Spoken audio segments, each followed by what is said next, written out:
My wife hid a year-long affair with her coworker until his wife arrived at my job with thousands of messages and revenge plans. I'll try to keep this as short as possible. My wife and I are both in our early 40s. We have been together since university and married for almost 15 years. We have 2 teenage children, we both earn good money, take regular family vacations, and have always had an active intimate life. As far as I knew, there were no serious problems between us. From the outside we looked like a genuinely happy family. Then on Friday, a woman who was slightly younger than me came to my workplace. I had never seen her before. She introduced herself, gave me her name, told me who her husband was, and then calmly said that her husband had been having an affair with my wife. Then, she showed me everything. Photos, messages, call logs, everything. She told me she first became suspicious in early June, after her husband received late-night messages that looked suspicious but had no visible chat history. She started looking into it, and eventually uncovered thousands of calls and messages between him and my wife going back more than a year. She confided in her father, who immediately began helping her. He contacted several people including a lawyer, and after about a month they had managed to piece everything together, including the identity of her husband's mistress. My wife, we live about 5 hours apart, but our spouses work for the same multinational company. Over the last 14 months they have had sex during business trips. There were 4 separate trips that lasted around 5 days each, along with 2 shorter trips that lasted 2 days. I do not even want to calculate how many opportunities they gave them. The woman sitting across from me was unbelievably calm. Honestly, she seemed almost cold. She told me she had wanted to contact me much sooner, but she was afraid I would not believe her without proof. She waited until she was coming to my city so she could hand me the evidence in person. She was also brutally honest about why she was telling me a large part of it was revenge against my wife. She intends to file for divorce today or tomorrow. According to her, everything is already prepared. She said she cannot keep pretending that her marriage is normal, because she can barely stand the thought of touching her husband anymore. Apparently her husband had noticed that she had been acting differently lately and started panicking that she might have found out. He warned my wife, and my wife apparently began panicking too. Until that moment, I had not noticed anything unusual. My wife had seemed completely normal, but now that I know I cannot stop seeing things differently. She is constantly around me, asking questions, paying close attention whenever I speak to someone. On Friday, she repeatedly asked why I had come home so late. From what I read, neither of them ever intended to leave their marriages. They both repeatedly talked about how happy they were with their lives. The messages contained every kind of betrayal imaginable. They compared their spouses in bed. My wife mocked the other woman. They planned vacations together. They even gave each other parenting advice. Reading it made me physically sick. The other betrayed spouse told me that once her lawyer gives permission, she plans to notify the company they both work for. She also intends to tell their children the full truth after her husband is served with divorce papers. Before she left, she wished me luck and told me I could contact her if I needed anything. We have stayed in touch since then, and the last thing she told me was that she would be filing today, or tomorrow at the latest. My wife's phone is completely clean. I used it right in front of her, and she acted perfectly normal. I feel completely knocked down. I'm trying to act as though nothing has changed. I keep telling her I'm stressed because of work, but pretending is becoming almost impossible. My heart is telling me one thing, and my head is telling me something else entirely. As twisted as it sounds, there is a small part of me that finds it easier knowing this seems to have been driven by sex rather than love. It does not make what she did any less devastating, but somehow it feels different than discovering she had fallen in love with someone else. Right now, I do plan to divorce, but there are so many practical issues to deal with. We have 2 houses, cars, investments, and teenage children. I need time to make a plan before I do anything that changes all of our lives forever. The other woman does not want to wait because she cannot bear being around her husband anymore. I understand that completely, but I'm still trying to think through what comes next. Where we live, infidelity has absolutely no impact on divorce proceedings. That means I will almost certainly lose a significant portion of what I have worked for if everything is divided equally. I have been the primary breadwinner throughout our entire relationship. My wife cares deeply about her reputation. She is respected in our community, and her parents would be disgusted if they knew the truth. Part of me believes I could negotiate a fairer settlement if I agreed not to expose the affair publicly, but another part of me is carrying so much anger and resentment that I want everyone to know exactly what she did. And despite everything she has done, despite every message and every lie, I still love her. Update 1. My wife's affair partner's wife filed for divorce. From what she told me, he tried every excuse he could think of to save his marriage. He said he got carried away and couldn't stop himself. He claimed it was only sex, that he still loved his wife, and that although my wife was attractive, his own wife was even more attractive.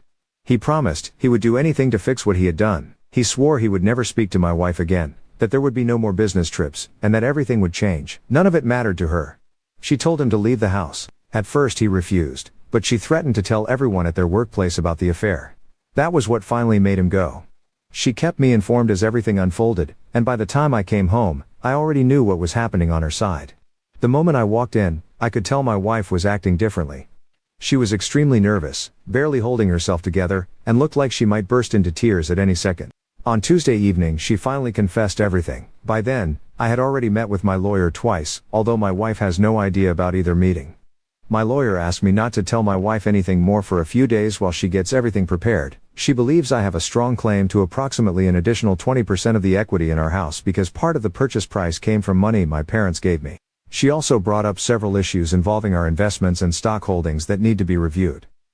Those could potentially work in my favor before anything officially moves forward. The one area where my lawyer and I disagree is the children. My children are 15 and 13. They are very close to both me and my wife. They are happy, healthy kids, and until now, I believe they thought we were a stable, loving family. My instinct has been to shield them from the reason our marriage is falling apart. I'm not trying to protect my wife's reputation. I just cannot stand the idea of causing my children even more emotional pain than they are already going to face. My lawyer believes I am making a mistake. Her argument is that we have always looked like we had a happy marriage and a solid family life. If we suddenly announce a divorce without any explanation, she thinks it will be confusing and deeply painful for them. They will know something enormous happened, but they will have no way to understand it. The other wife plans to report the affair to the company where both my wife and her affair partner work. Her lawyer and mine both think there is a strong chance they could lose their jobs, especially because he was positioned about 2 levels above my wife at work. My lawyer believes that if I proceed with a divorce and my wife loses her job, the children will eventually connect the dots. In her view, they will figure out what happened sooner or later, and they may resent me for keeping the truth from them. She also mentioned the financial settlement. She thinks my wife may be more willing to agree to a more favorable division of assets if doing so could help repair her relationship with the children. On the other hand, if I eventually decide not to divorce, my lawyer believes I could negotiate a very strong postnuptial agreement. My wife would likely be desperate to rebuild trust with me and with the children. My lawyer also warned me that if I keep the truth from them, the children could end up blaming me for the divorce. My wife could present herself as the victim, and I could become the parent who broke the family apart in their eyes. At first, I was not convinced by her reasoning. She is relatively young and does not have children herself, so I struggled to see things from her perspective. But the more time I spend thinking about it, the more I wonder if she might be right. The other wife told her children everything. They are around the same age as mine. They have not spoken to their father for the past few days, but according to her, they are handling it okay. My children still know nothing. I am doing everything I can to stay composed around them, but they have clearly noticed that something is wrong. They especially notice it with their mother, who is now sleeping in a different room. The house feels completely different, tense and quiet in a way it never used to be. Update 2. Yesterday afternoon I told the children. It was just the 3 of us, and there was no easy way to begin that conversation. They were obviously shocked. Almost immediately they started asking questions and insisted that I not lie to them. They wanted to know everything. Where it happened, when it started, who the affair partner was, his wife's name, what they looked like, what the messages said. They wanted every detail they could possibly get. I did not tell them absolutely everything, but I gave them the basic facts. I told them where it happened, when it happened, and the reason my wife had given for doing it. I expected my son to be furious and my daughter to break down emotionally, but their reactions were the complete opposite of what I had imagined. My son was incredibly calm. He told me he had already suspected that something like this might be going on, so in a way, he had been mentally preparing himself. He said he had just assumed that I was the one who had done something wrong. Hearing that made me even more relieved that I had told them the truth. I could not stand the thought of my children believing I had caused this. My daughter, however, was absolutely furious with my wife. For the first time in her life, I heard her use some very harsh language. She was angry in a way I had never seen before. They both asked me what would happen with the divorce. I told them that at least for now, divorce was my plan. They took that very hard, but we are trying to take everything one day at a time. Afterward, I brought them back home and left so they could speak to their mother privately. Everything I am about to say came from what the children later told me because I did not see or hear any of it myself. According to them, they yelled at her for a long time. My son contacted her parents and told them what had happened. He said he had actually called them during the previous few days to ask if they knew what was going on, but apparently they had no idea. What I find strange is that neither of them ever contacted me afterward to ask what was happening. Anyway, once they found out, her parents immediately told her to come stay with them. The children also told her to leave the house. I spoke with her parents myself. They are absolutely devastated. They cannot believe that this happened. They are worried about what it will do to her, but they are also deeply concerned about the children. They asked me whether I was planning to divorce her. I told them that I was. The moment I said it, I realized I probably should not have, because of course they will pass that information on to her, but I was not in a good mental state at that point, and I was not thinking clearly. I have not seen her since. She left before I got home. From what I can tell, she only took a small amount of clothing and nothing else. She has not contacted me at all since last night. No calls. No messages. She did call our daughter, but our daughter refused to answer. That is where things stand right now. Honestly, I feel much better after telling them. I'm glad I did it. The idea that my children could blame me for her affair, or for the possibility of a divorce, was something I could never have lived with. A huge weight has been lifted from my shoulders. It is also easier now that I do not have to pretend in front of them that everything is fine. Of course they are taking this terribly. They are extremely angry with their mother. They keep saying things like they will never speak to her again, and at this point I understand why they feel that way. Some people might say she only betrayed me, not the children, but I do not see it that way. She betrayed their father. She betrayed our family. How could that not affect them too? I cannot understand that kind of thinking. Thankfully there is no school right now, so they have time to process everything without having to face classmates or act as though nothing has happened. They are both very concerned that nobody finds out. They feel embarrassed and are worried about what their friends might say. I promised them that nobody would know except my lawyer. I will not even tell my best friend. My lawyer is satisfied with how I have handled everything so far. She said she needs until Tuesday to gather information and investigate all matters involving the assets. Then we will meet at her office. The other wife has also been told. She is extremely happy. She is not even trying to hide how pleased she is that my wife's life has fallen apart. Next week she plans to contact the company and report the affair between her husband and my wife. I'm a little confused about why she is waiting and exactly how she plans to handle it. She told me she knows her husband's supervisor, but I do not know what she intends to say or what she will do if that person tells her nobody is being fired. She keeps saying that she has everything under control and knows exactly what she is doing, but she has not shared the details with me. Maybe she does not trust me enough yet. I do not know. Either way, she is moving forward in huge steps while I still feel like I'm standing in the middle of the shock, trying to understand how my life changed so quickly. Update 3. She confirmed that the money from my parents is traceable. It was not a vague gift made years ago with no paperwork. There are bank transfers, letters, and records showing it was intended for me. She believes that gives me a stronger position regarding the house than I originally thought. There was something else she found that I had not noticed. Over the past 11 months, my wife made several transfers from our joint savings account into an account in her own name. None of the individual amounts were huge. Most were between a few hundred and a few thousand, so I never would have noticed them among our normal spending and investments. Altogether, however, it comes to a little over £19,000. At first, I thought maybe it was money for the children, a surprise vacation or something connected to work. My lawyer asked whether my wife had mentioned opening a separate account. She had not. I do not know what the money is for yet. My lawyer told me not to accuse my wife of hiding assets until we know more because there could be an innocent explanation. But she also told me to download statements for every account I can access, and to make sure no further money disappears. That was difficult to hear because, until recently, I would have trusted my wife completely with anything involving our finances. I have always handled most of the investments, but she had access to everything. We never kept secrets about money. At least I thought we did not. The other wife reported the affair to the company on Wednesday morning. She did not contact human resources directly. She contacted someone senior who had worked with her husband for years, and who according to her had previously helped deal with an unrelated complaint involving another employee.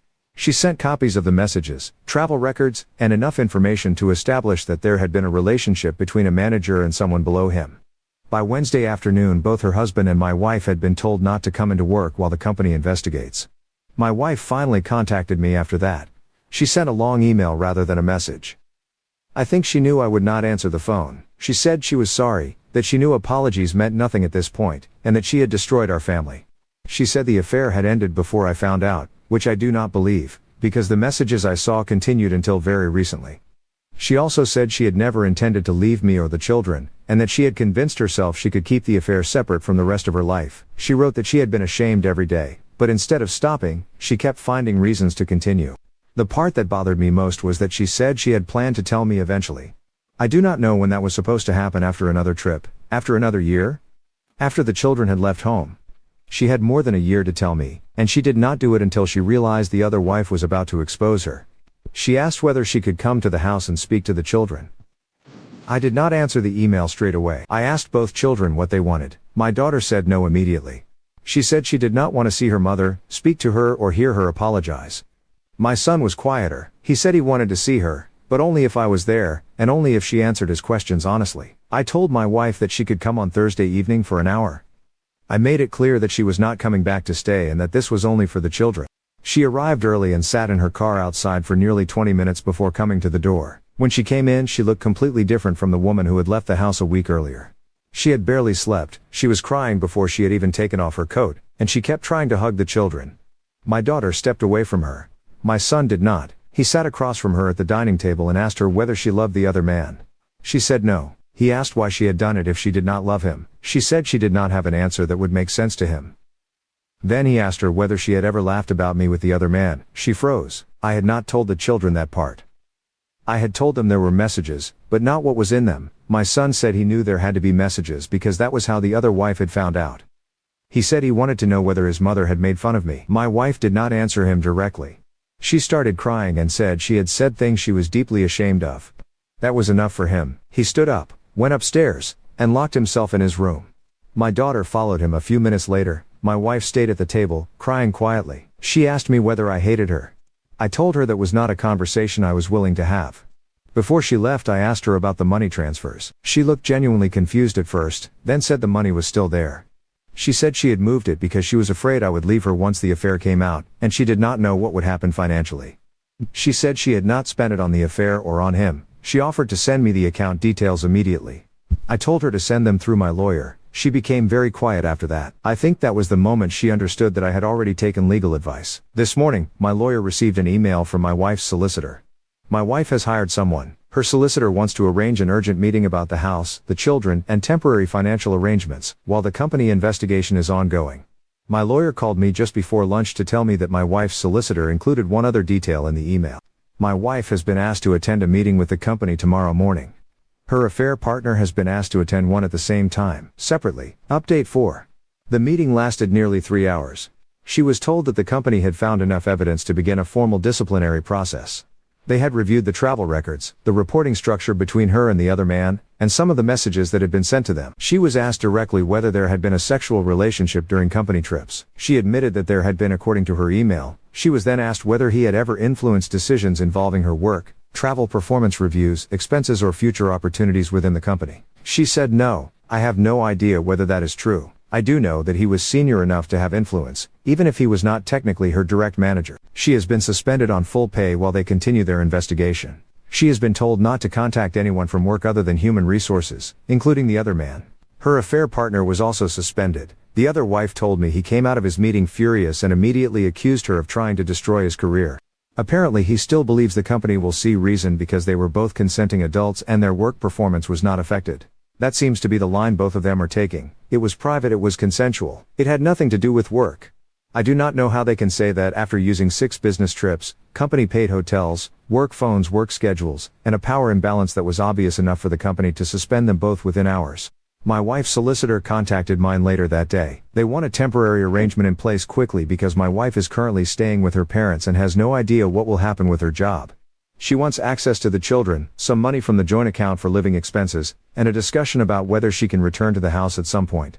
My lawyer advised me not to agree to anything informal. She said my wife is entitled to reasonable access to money, especially while she is suspended rather than dismissed, but that we need to be careful because the £19,000 of transfer means trust has already become an issue. She also said the house needs to remain stable for the children. Moving my wife back in now, even temporarily, would create a situation that could become impossible very quickly. My son has been quieter since seeing his mother. He still speaks to me normally, but he has stopped mentioning her entirely. He spent most of yesterday in his room, then came downstairs late in the evening and asked whether I had read all the messages. I told him I had. He asked whether there were messages about him and his sister. I said there were not, which is true. They talked about the children in a normal way sometimes, mainly about school exams and parenting problems. But there was nothing cruel about either of them. He then asked whether his mother had ever complained about being with us. I told him that from everything I had seen, she repeatedly said she loved him and his sister, and did not want to lose her family. He did not seem comforted by that. He said that was what made it worse. Then he went back upstairs. My daughter has been completely different. She is still angry, but now she keeps asking practical questions. She wants to know whether we will have to sell the house, whether she will have to change schools, whether her mother will lose her job, and whether people at school will find out. I keep telling her that nothing is changing immediately, because right now, that is the only honest answer I can give. My wife has sent both children messages every day. My daughter has not read any of them. My son has read them but has not replied. Yesterday evening my wife sent me another email asking if she could come over this weekend and speak to them again. She said she understands they hate her, but she does not want to disappear from their lives because she is afraid that if she gives them too much space, they will decide they no longer need her. I showed the email to the children. My daughter said no again. My son said he did not know. Then, this morning, my lawyer forwarded me the statements from the account where my wife transferred the £19,000. Most of the money is still there, but not all of it. There are 3 payments totaling just under £4,000 are made over the last 6 months to a company I did not recognize. My lawyer looked it up before calling me. It is a private travel and accommodation service based in a city where my wife and the other man had one of their business trips. Update 5. The name on the bank statements was generic enough that it could have been almost anything. It was registered as a travel and accommodation service, but it did not have a normal booking website. My lawyer contacted them through the details on their company registration, and explained that she was acting in relation to a financial disclosure matter. By the end of the day, they confirmed that the 3 payments related to bookings made in my wife's name. They would not send the invoices directly to me without formal disclosure, but they confirmed the dates and locations. 2 of the payments were for hotel rooms in the same city where my wife and the other man had attended company conferences. The bookings were not at the hotels where their company had placed them. They were private bookings at a smaller hotel nearby, made for the nights immediately after the official events had ended. The 3rd payment was for a weekend apartment rental. That one was not connected to a business trip at all. It was booked for a Friday through Sunday in a town roughly halfway between where we live and where he lives. According to the booking information, it was made under my wife's name 6 months ago. I went through our family calendar after my lawyer told me the dates. That weekend, my wife had told me she was attending a professional development course. I remember it because our daughter had a school event on the Friday evening, and my wife said she could not make it because the course had started early. I had believed her without question. My lawyer said the payments matter for 2 reasons. The first is that my wife took money from our joint savings account without telling me and used at least some of it for something she had represented as work-related. The second is that it directly contradicts what she told me about the affair being limited to business trips and already ending before I found out. I had not even asked her whether they had met privately outside work. I think part of me did not want to know. The evidence I had already seen was enough to destroy my idea of who she was, but there was something different about seeing those dates. They had arranged time together that had nothing to do with a conference, a flight delay, or a hotel room available because work had sent them somewhere. She had created an excuse to leave me and the children for a weekend.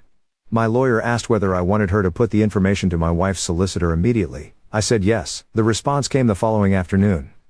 My wife's solicitor did not deny the bookings. Instead, she said my wife accepted that she had made poor financial decisions during the affair, and was willing to account for the money as part of any settlement. There was no explanation for why she had lied about the course, or why the weekend apartment had been necessary. My lawyer asked whether I wanted to see the booking documents once she obtained them formally. I said I did. At the same time, the situation with the company changed again. My wife called me for the first time since she left. I nearly did not answer, but the children were in the kitchen and saw her name on my phone. My son looked at it for a few seconds, then said I should answer. She sounded exhausted. She said the company had asked her to attend another meeting next week and that Human Resources had requested access to her work phone, laptop, expense records and deleted messages connected to the other man. She said they had also asked whether she had ever stayed behind after business events, changed travel plans or claimed expenses that were not connected to work. She knew then that I was aware of the private bookings. She did not say how she knew. I assume her solicitor had told her. For a while, neither of us said anything. Then she asked whether I believed she had spent our money on him. I told her I did not know what to believe anymore. She said the weekend apartment was not paid for entirely with the money from the joint account. She said she had transferred money into her separate account because she did not want the bookings appearing directly in our shared banking records. She admitted that she had used it to pay for the apartment and 2 hotel rooms. She kept saying she was sorry, but she was also trying to explain the difference between the business trips and the private weekend, as though one was worse than the other, and she needed me to understand that it had not happened often. She said they met privately only twice. The first time was the weekend apartment. The second time was one night after a conference when she changed her train ticket home and told me her meeting had run late. I remembered that night immediately. She had called me from what I assumed was a station and said there had been a problem with the trains. I had put the children to bed alone. She came home the following morning carrying a coffee and looking tired, and I had felt sorry for her because I thought work had been difficult. She said there were no other private meetings. She said she knew I had no reason to believe her, but she was telling me because there was no point lying anymore. Then she asked if she could speak to the children that evening. I told her I would ask them. My daughter said no before I had even finished explaining. My son was silent for a long time. Finally he asked whether she was calling because she wanted to apologize or because she was afraid of losing them. I told him I did not know. He asked if she had lied to them too. I said yes, although I did not give him the details. He nodded and said he did not want to speak to her yet. I sent my wife a message afterward telling her the children were not ready. She replied almost immediately, and asked whether she could at least come by the house to collect more clothes, some work documents and a few personal things. My lawyer said that was reasonable, but advised me to arrange a specific time and be there when she came. She also told me to make sure she did not take financial records, passports or anything connected to the investments until everything had been reviewed. My wife came yesterday afternoon while the children were out with friends. She looked calmer than she had when she last came to see them, but not in a good way. It was more like she had stopped expecting anything from me. She brought 2 empty bags and went upstairs without asking whether I wanted to talk. I stayed in the kitchen at first, then I heard drawers opening in our bedroom and went up because I suddenly remembered that some of the investment paperwork was in the cabinet beside the wardrobe. She was standing in front of it when I came in. The cabinet was open. She had not taken anything out, but she was looking at a brown envelope I had never seen before. I asked her what it was. She looked at the envelope, then at me, and for the first time since this started, she looked frightened in a way that had nothing to do with losing her job or the divorce. She said she did not know it was still there. I took the envelope from her. It had my name written on the front in her handwriting. Inside were printed emails, a copy of a lease agreement, and several photographs from the weekend apartment. The dates matched the booking my lawyer had found, but the lease agreement had 2 names on it. My wife's name was one of them. Update 6, for a few seconds I just stood there looking at it. His full name was printed beside hers, along with both of their email addresses and mobile numbers. It was not a booking confirmation or something vague that could be explained away. It was a proper short-term rental agreement for the weekend apartment. They had both signed it electronically. The photographs were worse in a different way. They were not intimate photographs. There was nothing explicit. They were ordinary pictures taken inside the apartment. My wife sitting on the sofa with a glass of wine, the 2 of them standing in the kitchen, him cooking something, her laughing at the table. They looked like a couple on a weekend away. One of the photographs showed the balcony. In the background there was a sign for a restaurant I recognized from the town. I remembered my wife mentioning that restaurant years ago after she had gone there with friends. She had told me at the time that we should all go there as a family one day. I asked her why she had printed any of it. She sat down on the edge of the bed and said she had not printed the photographs herself. She said he had sent them to her after the weekend because he thought they were nice memories. She told me she had printed the emails and lease agreement because she had been scared that he might suddenly deny the weekend had happened if his wife found out. I asked why that would matter. She said that toward the end of the affair, they had started arguing more. He was becoming worried about his wife being suspicious, and she was worried about what would happen if he suddenly ended everything and left her to deal with the consequences alone. She said she had wanted proof that he had been involved in the private trips too. That was the first time she admitted that she had been thinking about protecting herself from him before I knew anything. I asked whether she had ever threatened him with the evidence. She said no. Then she hesitated for too long before saying that she had told him she had kept records of everything. I asked whether that was why he had been so angry after the company suspended him. She said she did not know. There were printed emails in the envelope between my wife and him from after the weekend. They were not work emails, they were sent from private accounts. In one of them he had written that he could not risk meeting privately again because his wife was watching everything. My wife replied that he had said the same thing before every business trip and then found a way to see her anyway. There was another email from 2 months ago that I had not seen before. He had written that he was considering telling his wife a version of what had happened before she discovered it herself. My wife told him not to do that because it would destroy both families and put their jobs at risk. She said they needed to stay calm and agree on what they would say if either spouse ever confronted them. They had discussed telling us that the relationship had been emotional but not physical outside the business trips. I read that email twice. My wife kept saying that she had not meant for me to find the envelope. I told her that was obvious. She said she had hidden it because she did not know what else to do with it. She had considered destroying everything more than once, but she was afraid that if she did, she would have no proof of what he had said to her. I asked her whether there was anything else hidden in the house. She said no immediately. Then she looked at the open cabinet, the envelope in my hand, and changed her answer. She said there might be an old phone in a box in the attic. She had used it during the affair when she did not want messages appearing on her main phone. She said she had stopped using it months ago and did not know whether it still worked. I asked why she had not told me about it when I confronted her about the clean phone. She started crying again and said she had panicked. I did not say anything. I took the envelope downstairs, put it in my office, and called my lawyer. She told me not to touch the phone if there was one. She said she would arrange for it to be collected properly, because it could contain financial information, messages, or evidence relevant to both the divorce and the company investigation. My wife finished packing without speaking much. Before she left, she asked if I was going to give the lease and emails to the other wife. I told her I had not decided what would happen to any of it. She nodded, picked up her bags and left. Later that evening, my lawyer called again. She had already spoken to my wife's solicitor, who apparently had not been told about the envelope, the lease agreement, or the private emails. My lawyer said my wife's solicitor was now asking for an urgent meeting before the company completed its investigation. Then, just before we ended the call, my lawyer told me there was one more issue.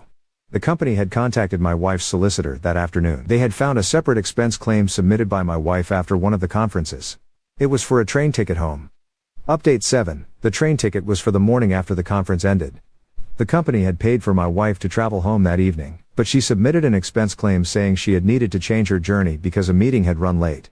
The claim was approved, and she was reimbursed for a new ticket. She did buy the ticket, she just never used it. The records showed that she had changed it to the following morning, which was when she came home after staying with him. She had submitted the expense claim before changing the ticket.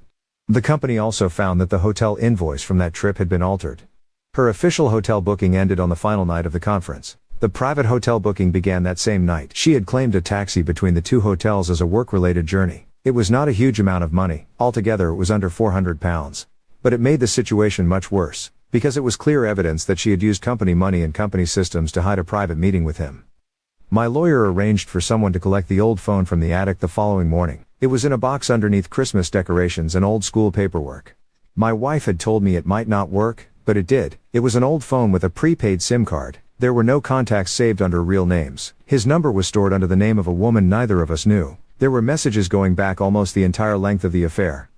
Most of it was exactly what I expected by that point. Plans for hotel rooms, messages sent while they were away with work, complaints about their spouses being suspicious, and endless conversations about how careful they needed to be. But there were also messages about the weekend apartment and the train ticket. My wife had sent him a photograph of the ticket confirmation and said she had fixed it so she could stay another night. He replied that she was getting too good at this.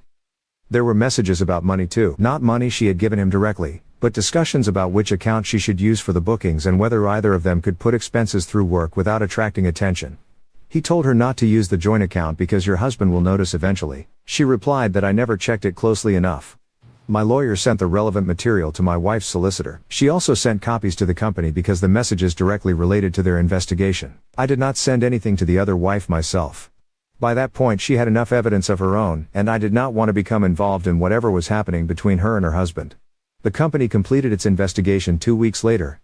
My wife was dismissed for gross misconduct. The letter referred to the undisclosed relationship with a senior employee, misuse of company travel, dishonest expense claims and failure to cooperate fully during the investigation. Her affair partner was dismissed as well. His letter was apparently more severe because of his seniority and because he had approved or influenced some of the travel arrangements connected to her work. My wife called me after she received the letter. She did not ask me to help her. She did not argue that it was unfair. She said she had been expecting it since the phone was found. Then she told me something I had not known. The company had offered her the chance to resign before the disciplinary outcome was issued.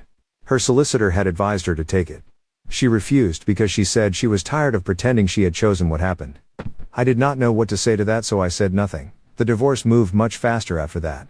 Once the financial records were disclosed, there was very little left to argue about. The £19,000 was treated separately from the joint savings because she had moved it without telling me. The money she had spent on the apartment hotels and the private travel was accounted for as part of the settlement. The evidence of my parents' contribution to the house also mattered exactly as my lawyer had said it would. My wife eventually agreed that I would keep the house until the children finished school. She signed over her interest in the second property in exchange for a reduced claim on some of the investments. She kept her car, her pension, and a smaller portion of the savings. The arrangement was not everything my anger wanted, but it was fair, and it meant the children would not have to move or change schools. She did not fight me over the children. At first, she asked for them to stay with her every other weekend. My daughter refused completely. My son said he did not want to sleep at her parents' house, but he agreed to see her for lunch once a week if I did not come with him. My lawyer made it clear that the children could not be forced into a schedule they were emotionally unable to handle, especially at their ages. Over time, my son began seeing her more regularly. He never told me much about what they talked about. He would come home, go upstairs, and usually stay there for the rest of the evening, but he kept going. My daughter did not see her for nearly 3 months. My wife wrote her letters instead of messages.